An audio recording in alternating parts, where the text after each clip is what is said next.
Israel বিরোধী ও ফিলিস্তিনের প্রতি সংহতি জানিয়ে এখন উত্তাল ফ্রান্সের বিশ্ববিদ্যালয়গুলি। সোরবন বিশ্ববিদ্যালয়ের পর সায়েন্স পো বিশ্ববিদ্যালয় সহ অন্যান্য বিশ্ববিদ্যালয়ের শিক্ষার্থীরা এখন প্রতিদিনই আন্দোলন করছেন ফিলিস্তিনের প্রতি সংহতি জানিয়ে।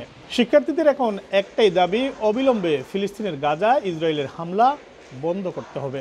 ইসরায়েলের বিশ্ববিদ্যালয়গুলোর সাথে যে অংশীদারিত্বের সম্পর্ক রয়েছে সেই সম্পর্ক ছিন্ন কিংবা বাতিল করার দাবি তুলেন আন্দোলনরত শিক্ষার্থীরা। তবে বিশ্ববিদ্যালয় প্রশাসন তাদের সেই দাবি প্রত্যাখ্যান করায় আন্দোলনরত শিক্ষার্থীরা অনশনে নামেন। পো ইউনিভার্সিটির আন্দোলনরত শিক্ষার্থীদের একজন মুখপাত্র জানিয়েছেন, ফ্রান্সে তাদের প্রায় ৭৪টি ক্যাম্পাস রয়েছে। তাদের দাবি মেনে না নেওয়া পর্যন্ত সব ক্যাম্পাসে এই আন্দোলন তারা ছড়িয়ে দেবেন।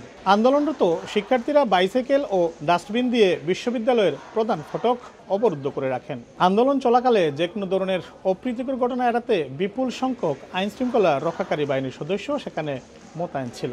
এদিকে আন্দোলন চলাকালীন ফিলিস্তিনের পতাকা ও বিভিন্ন প্ল্যাকার্ডের পাশাপাশি আমরা ফিলিস্তিনিদের পাশে আছি বলে স্লোগান দেন আন্দোলনরত শিক্ষার্থীরা। ফিলিস্তিনিদের প্রতি সংহতি জানিয়ে শিক্ষার্থীদের যে আন্দোলন চলছে, কর্তৃপক্ষ যদি তাদের এই আন্দোলনের দাবি মেনে না নেন তাহলে এই আন্দোলন আরও বহুদূর গড়াতে পারে বলে মনে করছেন সংশ্লিষ্টরা।